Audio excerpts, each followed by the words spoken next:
ನಾಯಕತ್ವ ಬದಲಿಲ್ಲ ಅಂತ ಯತೀಂದ್ರ ಪುನರುಚ್ಚರಿಸಿದ್ದಾರೆ. ನಾನು ಹೇಳಬೇಕಾದದ್ದನ್ನ ಈಗಾಗಲೇ ಹೇಳಿದ್ದೀನಿ. ನನ್ನ ಹೇಳಿಕೆ ಮೇಲೆ ಎಲ್ಲರೂ ಕೂಡ ರಿಯಾಕ್ಟ್ ಮಾಡ್ತಾ ಇದ್ದಾರೆ. ಅವರೆಲ್ಲರ ಹೇಳಿಕೆಗೆ ನಾನು ಉತ್ತರ ಕೊಡಕ್ಕಾಗಲ್ಲ. ಯಾರದ್ದೇ ಹೇಳಿಕೆಗೂ ನಾನು ಪ್ರತಿಕ್ರಿಯೆಯನ್ನು ಕೊಡೋದಿಲ್ಲ ಅನ್ನೋದು ಅವರ ಸ್ಟ್ಯಾಂಡ್ ಆಗಿದೆ. ಬೆಳಗಾವಿಯಲ್ಲಿ ಈ ಕುರಿತಾಗಿ ಸಿಎಂ ಪುತ್ರ ಯತೀಂದ್ರ ಸಿದ್ದರಾಮಯ್ಯ ಪ್ರತಿಕ್ರಿಯೆಯನ್ನು ಕೊಟ್ಟರು. ನಾಯಕತ್ವ ಬದಲಿಲ್ಲ ಅನ್ನುವಂತಹ ಅವರ ಮಾತನ್ನ ಇವತ್ತೂ ಕೂಡ ಪುನರುಚ್ಚರಿಸಿದ್ದಾರೆ.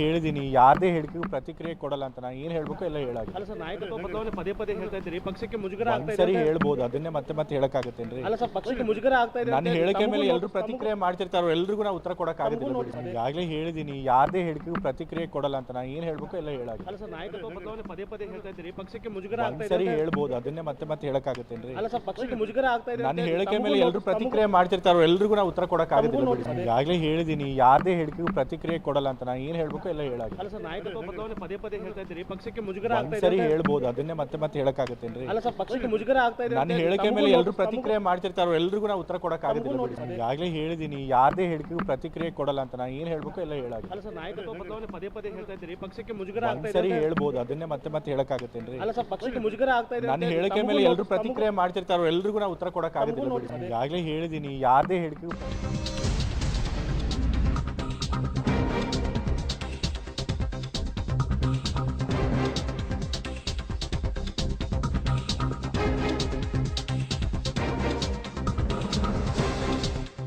ನಾಯಕತ್ವ ಬದಲಿಲ್ಲ ಎಂಬ ಯತೀಂದ್ರ ಅವರ ಹೇಳಿಕೆ ಭಾರೀ ಸಂಚಲನವನ್ನ ಮೂಡಿಸ್ತಾ ಇದೆ.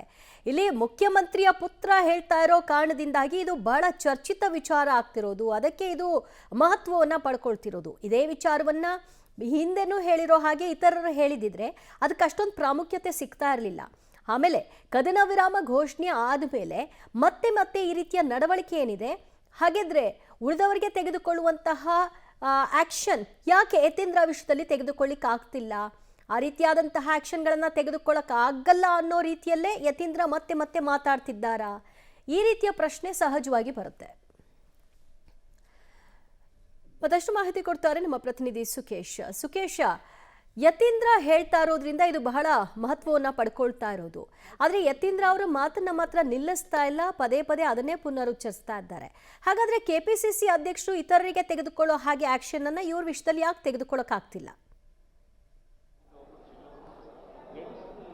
ಸಹಜ, ಆ ರೀತಿಯ ಪ್ರಶ್ನೆಯೇ ಎತ್ತಾ ಇರುವಂಥದ್ದು ಕೆಲವು ಶಾಸಕರುಗಳು.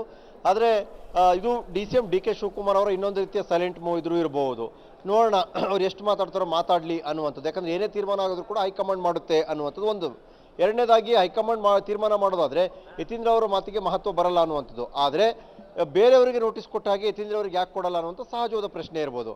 ಆದರೆ ಈ ಒಂದು ಪೀಕಲ್ಲಿ ಅಥವಾ ಈ ಒಂದು ಹಂತದಲ್ಲಿ ಸುಮ್ಮನೆ ಅದನ್ನ ರಬ್ ಮಾಡ್ಕೊಳ್ಳೋದು ಯಾಕೆ ಅನ್ನುವಂಥ ಲೆಕ್ಕಾಚಾರ ಇರ್ಬೋದು. ನೋಡೋಣ, ಅಥವಾ ಮಾತಾಡಿದ್ರೆ ಹೈಕಮಾಂಡ್ ದೃಷ್ಟಿಯಲ್ಲಿ ಕೂಡ ಅವರೇ ತಪ್ಪಿತಸ್ತ್ರ ಆಗಲಿ ಹೊರತು ನಾವ್ಯಾರು ಮಾತಾಡಬಾರ್ದು ಅನ್ನುವಂಥ ಒಂದಷ್ಟು ಸೂಚನೆ ಕೂಡ ತಮ್ಮ ಆಪ್ತ ಲೇಖಕರು ಕೊಟ್ಟಂತೆ ಕಾಣಿಸ್ತದೆ.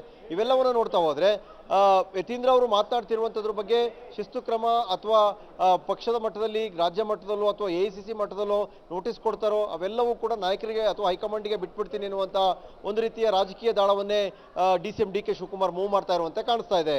ದಿವ್ಯಜ್ಯೋತಿ, ರಾಜಕೀಯವಾಗಿ ಯತೀಂದ್ರನನ್ನ ಮುನ್ನೆಲೆಗೆ ತರಲಿಕ್ಕೆ ಪದೇ ಪದೇ ಈ ಹೇಳಿಕೆಯನ್ನ ಕೊಟ್ಟು ಇದನ್ನ ಚರ್ಚೆಗೊಳಪಡಿಸಿ ಯತೀಂದ್ರ ಅಂತ ಪ್ರತಿಯೊಬ್ಬರ ಬಾಯಲ್ಲೂ ಆಡುವಂತೆ ಮಾಡುವಂತಹ ಒಂದು ತಂತ್ರಗಾರಿಕೆಯೂ ಇರಬಹುದಾ? ಅಲ್ಲ, ಹಾಗೆ ನೋಡೋಕೋದ್ರೆ ದಿವ್ಯಜ್ಯೋತಿ ಯಾರೋ ಅವ್ರು ಹೇಳ್ತಿದ್ದಾರೆ ಅಂತಲೂ ಹೇಳಲಿಕ್ಕಾಗಲ್ಲ.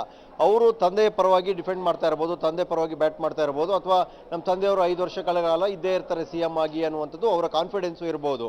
ಆದರೆ ಅಥವಾ ಈ ಸಂದರ್ಭದಲ್ಲಿ ಈ ರೀತಿ ಹೇಳೋದ್ರಿಂದ ಮತ್ತಷ್ಟು ನಾಯಕರುಗಳ ಧ್ವನಿಗೂಡಿಸಬಹುದು ಅನ್ನುವಂಥ ಲೆಕ್ಕಾಚಾರವೂ ಇರ್ಬೋದು. ಕೇವಲ ಅವ್ರ ಹೆಸರನ್ನೇ ಮುನ್ನೆಲೆಗೆ ತರೋದು ಅನ್ನುವಂಥದ್ದು ಹೇಳೋಕ್ಕಾಗಲ್ಲ. ಆದರೆ ಒಂದು ಸ್ಪಷ್ಟ, ಅವರು ತಮ್ಮದೇ ಆದ ರೀತಿಯಲ್ಲಿ ಸಮರ್ಥಿಸ್ಕೊಳ್ತಾ ಇದ್ದಾರೆ ತಮ್ಮ ತಂದೆಯವರ ಬದಲಾವಣೆ ಇಲ್ಲ ಅನ್ನುವಂಥದ್ದು. ಅದು ಪಕ್ಷ ಮತ್ತು ಸರ್ಕಾರದ ಮಟ್ಟದಲ್ಲಿ ಒಂದಷ್ಟು ಮುಜುಗರಕ್ಕೆ ಕಾರಣವಾಗ್ತಿರೋ ಅಭಿಪ್ರಾಯವನ್ನು ಕೂಡ ಕೆಲವು ಸಚಿವರುಗಳು ಕೂಡ ವ್ಯಕ್ತಪಡಿಸಿದ್ದಾರೆ. ಬೇರೆ ಸಚಿವರು ಶಾಸಕರ ಮಾತಿಗಿಂತ CM ಪುತ್ರನ ಮಾತೆ ಪದೇ ಪದೇ ರಿಪೀಟ್ ಆಗ್ತಾ ಇರುವಂಥದ್ದು ಸಹಜವಾಗಿ ಸಾಕಷ್ಟು ಚರ್ಚೆಗೆ ಕೂಡ ಗ್ರಾಸವಾಗಿದೆ. Divyajyoti. Okay Sukesh, thank you ನಿಮ್ಮೆಲ್ಲ ಮಾಹಿತಿಗೆ. ಯತೀಂದ್ರಾಗಿ ಈಗ ಆಲ್ರೆಡಿ ಸಿದ್ದರಾಮಯ್ಯನವರು ಸೈಲೆಂಟ್ ಆಗಿರಪ್ಪ ಅಂತ ಹೇಳಿದರೂ ಕೂಡ ಅವರು ಸೈಲೆಂಟ್ ಆಗಿರದೆ ಮತ್ತೆ ಈ ವಿಚಾರವನ್ನು ಪ್ರಸ್ತಾಪಿಸ್ತಾ ಇದ್ದಾರೆ. ಈ ಮಾಧ್ಯಮಗಳು ಕೇಳಿದಂತಹ ಸಂದರ್ಭದಲ್ಲಿ ನಾನು ಏನು ಹೇಳಬೇಕು ಆಲ್ರೆಡಿ ಹೇಳಿದ್ದೀನಿ ಅಂತ ಹೇಳೋದ್ರ ಜೊತೆಗೆ ನಾಯಕತ್ವ ಬದಲಿಲ್ಲ ಅನ್ನುವಂತಹ ಒಂದು ಸ್ಪಷ್ಟನೆ ಏನು ಕೊಡ್ತಾ ಇದ್ದಾರೆ. ಇದು ಯಾಕೆ ಅನ್ನೋದು DK ಬಣದಲ್ಲಿ ವ್ಯಕ್ತವಾಗ್ತಾ ಇರುವಂತಹ ಒಂದು ಪ್ರಶ್ನೆ. ಹೈಕಮಾಂಡ್ ಕ್ಲಿಯರ್ ಮಾಡಿದ ನಾಯಕತ್ವ ಬದಲಾವಣೆ ಇಲ್ಲ ರಾಜ್ಯದಲ್ಲಿ ಅಂತ ಹೇಳಿ ಹೈಕಮಾಂಡ್ ಏನ್ ಡಿಸಿಷನ್ ತಗತ್ತದೆ ಅದೇ ಅಂತಿಮ. ಹೈಕಮಾಂಡ್ ಏನ್ ಡಿಸಿಷನ್ ತಗತ್ತದೆ ಅದೇ ಅಂತಿಮ. ಹೈಕಮಾಂಡ್ ಕ್ಲಿಯರ್ ಮಾಡಿದ ನಾಯಕತ್ವ ಬದಲಾವಣೆ ಇಲ್ಲ ರಾಜ್ಯದಲ್ಲಿ ಅಂತ ಹೇಳಿ ಹೈಕಮಾಂಡ್ ಏನ್ ಡಿಸಿಷನ್ ತಗತ್ತದೆ ಅದೇ ಅಂತಿಮ. ಹೈಕಮಾಂಡ್ ಏನ್ ಡಿಸಿಷನ್ ತಗತ್ತದೆ ಅದೇ ಅಂತಿಮ. ಈಗಾಗಲೇ ಹೇಳಿದ್ದೀನಿ, ಯಾರದೇ ಹೇಳಿಕೆಗೂ ಪ್ರತಿಕ್ರಿಯೆ ಕೊಡಲ್ಲ ಅಂತ. ನಾನು ಏನು ಹೇಳಬೇಕು ಎಲ್ಲ ಹೇಳಾಗಿ. ಅಲ್ಲ ಸರ್, ನಾಯಕತ್ವ ಬದಲಾವಣೆ ಪದೇ ಹೇಳ್ತಾ ಇದ್ದೀರಿ, ಪಕ್ಷಕ್ಕೆ ಮುಜುಗರ ಆಗ್ತಾ ಇದೆ. ಒಂದ್ಸರಿ ಹೇಳ್ಬೋದು, ಅದನ್ನೇ ಮತ್ತೆ ಹೇಳಕ್ಕಾಗತ್ತೇನ್ರಿ? ಅಲ್ಲ ಸರ್, ಪಕ್ಷಕ್ಕೆ ಮುಜುಗರ ಆಗ್ತಾ ಇದೆ. ನನ್ನ ಹೇಳಿಕೆ ಮೇಲೆ ಎಲ್ಲರೂ ಪ್ರತಿಕ್ರಿಯೆ ಮಾಡ್ತಿರ್ತಾರೋ, ಎಲ್ರಿಗೂ ನಾವು ಉತ್ತರ ಕೊಡಕ್ಕಾಗೋದಿಲ್ಲ. ಈಗಾಗಲೇ ಹೇಳಿದ್ದೀನಿ, ಯಾರದೇ ಹೇಳಿಕೆಗೂ ಪ್ರತಿಕ್ರಿಯೆ ಕೊಡಲ್ಲ ಅಂತ. ನಾನು ಏನು ಹೇಳಬೇಕು ಎಲ್ಲ ಹೇಳಾಗಿ. ಅಲ್ಲ ಸರ್, ನಾಯಕತ್ವ ಬದಲಾವಣೆ ಪದೇ ಹೇಳ್ತಾ ಇದ್ದೀರಿ, ಪಕ್ಷಕ್ಕೆ ಮುಜುಗರ ಆಗ್ತಾ ಇದೆ. ಒಂದ್ಸರಿ ಹೇಳ್ಬೋದು, ಅದನ್ನೇ ಮತ್ತೆ ಹೇಳಕ್ಕಾಗತ್ತೇನ್ರಿ? ಅಲ್ಲ ಸರ್, ಪಕ್ಷಕ್ಕೆ ಮುಜುಗರ ಆಗ್ತಾ ಇದೆ. ನನ್ನ ಹೇಳಿಕೆ ಮೇಲೆ ಎಲ್ಲರೂ ಪ್ರತಿಕ್ರಿಯೆ ಮಾಡ್ತಿರ್ತಾರೋ, ಎಲ್ರಿಗೂ ಅವ್ರು ಏನು ಹೇಳಬೇಕಾಗಿತ್ತು ಅದನ್ನು ಬಹಳ ಕುಲಂಕುಷವಾಗಿ ಎಲ್ಲರಿಗೂ ಕೂಡ ಕೊಡುವಾಗ ಈ ಹೇಳಿಕೆಯನ್ನು ಬಹಳ ಕೂಲಾಗೇ ಇದ್ರು. ಈಗ ಅವ್ರು ಏನು ಹೇಳಬೇಕಾಗಿತ್ತು ಆ ಮೆಸೇಜ್ನ ಪಾಸ್ ಮಾಡಾಗಿದೆ. ಈಗ ಯಾರಿಗೂ ಏನು ರಿಯಾಕ್ಟ್ ಮಾಡಬೇಕಾದಂಥ ಅನಿವಾರ್ಯತೆ ಇಲ್ಲ. ಈಗ ಅದು ಚರ್ಚೆಯಲ್ಲಿದೆ, ಅದು ಎಲ್ಲರ ಬಾಯಲ್ಲೂ ಮಾತುಗಳಾಗಿ ಹೊರಹೊಮ್ತಾ ಇದೆ. ಇದೇ ಅವ್ರಿಗೆ ಬೇಕಾಗಿದ್ದು. ಈಗ ಮತ್ತೆ ಯಾಕೆ ಮಾತಾಡ್ತಾರೆ? ಆದರೆ ನಾಯಕತ್ವ ಬದಲಿಲ್ಲ ಅನ್ನೋ ಅವರ ಸ್ಟ್ಯಾಂಡ್ ಏನಿದೆ ಅದು ಮಾತ್ರ ಕಂಟಿನ್ಯೂ ಆಗ್ತಿದೆ.